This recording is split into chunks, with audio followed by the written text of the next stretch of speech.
பாதுகாப்புக்கும் ஆளுமைக்கும் ஒரு சக்திக்கும் எடுத்துக்காட்டாக ஒரு சின்னமாக விளங்குபவள் யாருன்னாக்கா வாராகி தேவி தாங்க.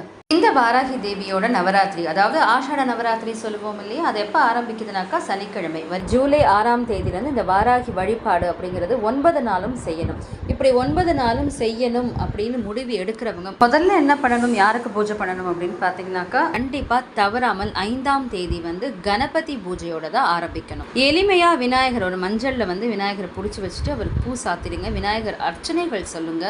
தூப தீபம் நைவேத்தியம் கற்பூரம் இதெல்லாம் காட்டிடுங்க. முக்கியமா என்னன்னாக்கா உங்க பிரார்த்தனையை வைங்க. நீங்க 9 நாளும் எதற்காக பூஜை பண்ண போறீங்க? முழுமுதற் கடவுளான விநாயகர் கிட்ட இந்த 9 நாளும் நான் எந்த தங்கு தடையும் இல்லாமல் வாராகி தேவிக்கு நான் கண்டிப்பா பூஜை பண்ணிடணும் அப்படிங்கிற முதல் கோரிக்கை வச்சிருக்கேன். அடுத்தது எதுக்காக நீங்க வாராகி தேவியை பூஜை பண்ண போறீங்க? வீடு வாங்கணும், ஒரு நிலம் வாங்கணும், இல்லைன்னா செல்வ செழிப்பா நான் இருக்கணும், நோய்கள்ல இருந்து விடுபடணும், நீண்ட ஆயுள் வேணும், மனக்குழப்பம்